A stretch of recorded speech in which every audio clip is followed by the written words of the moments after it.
Hello friends, स्वागत है आप सभी का एक बार फिर से मेरे यूट्यूब चैनल कहानियों का सफ़र में।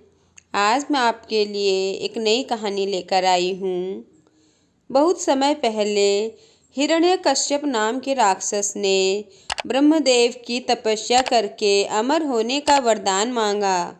जब ब्रह्मदेव ने अमरता का वरदान देने से मना कर दिया तो उसने मांगा कि उसे संसार में रहने वाला कोई भी जीव जंतु, राक्षस, देवी देवता और मनुष्य मार न पाए।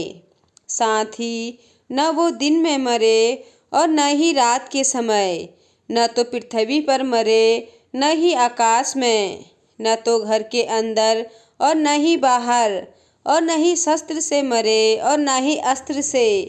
हिरण्यकश्यप की तपस्या से ब्रह्मदेव खुश थे ही, इसलिए अमरता के एक वरदान के बदले उन्होंने ये सारे वरदान उसे दे दिए। इसे पाकर उसने हर जगह तबाही मचाना शुरू कर दिया। उससे मनुष्य ही नहीं, देवता भी परेशान रहने लगे। वह अपनी शक्ति से दुर्बलों को सताने लगा। हिरण्यकश्यप से बचने के लिए लोगों को हिरण्यकश्यप की पूजा करनी पड़ती थी।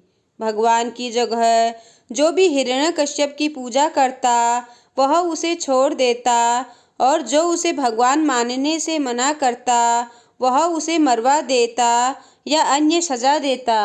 समय के साथ राक्षस हिरण्यकश्यप का आतंक बढ़ता गया। कुछ वक्त बीतने पर हिरण्यकश्यप के घर विष्णु भगवान के परम भक्त प्रहलाद का जन्म हुआ। हिरण्यकश्यप ने प्रहलाद को कई बार विष्णु भगवान की पूजा करने से मना किया और कहा, मैं ही भगवान हूँ, तुम मेरी आराधना करो। हर बार हिरण्यकश्यप की बात सुनकर प्रहलाद कहते, मेरी सिर्फ एक ही भगवान है और वो भगवान विष्णु हैं। प्रहलाद की बातें सुनकर हिरण्यकश्यप ने उन्हें मारने की कई कोशिश की, लेकिन वह सफल नहीं हो पाया। भगवान विष्णु अपनी शक्ति से हर बार हिरण्यकश्यप के सारे प्रयास विफल कर देते थे। एक दिन हिरण्यकश्यप के घर उसकी बहन होलिका आई। होलिका को आग में न जलने का वरदान प्राप्त था। उसके पास एक कंबल था जिसे लपेटकर यदि वह आग में चली जाए तो आग उसे नहीं जला सकती थी। हिरण्यकश्यप को अपने बेटे से परेशान देखकर होलिका ने कहा, भैया, मैं अपनी गोद में प्रहलाद को लेकर आग में बैठ जाऊंगी, जिससे वह जल जाएगा और आपकी परेशानी खत्म हो जाएगी। हिरण्यकश्यप ने इस योजना के लिए हामी भर दी। उसके बाद होलिका अपनी गोद में प्रहलाद को बैठाकर आग पर बैठ गई।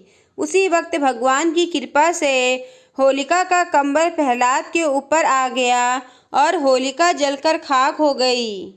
प्रहलाद एक बार फिर प्रभु विष्णु की कृपा से बच गए। आग में जिस दिन होलिका जलकर भस्म हो गई थी, उसी दिन को आज तक लोग होलिका दहन के नाम से जानते हैं। इसे बुराई पर अच्छाई की जीत के रूप में देखते हुए खुशी में होलिका दहन के अगले दिन रंगों से होली खेली जाती है। तो दोस्तों, आपको आज की कहानी कैसी लगी मुझे कमेंट कर ज़रूर बताएं। और अगर आपको कहानी पसंद आई हो तो मेरे चैनल को लाइक कीजिए और सब्सक्राइब कीजिए, और साथ ही अपने दोस्तों के साथ आगे शेयर कीजिए। धन्यवाद।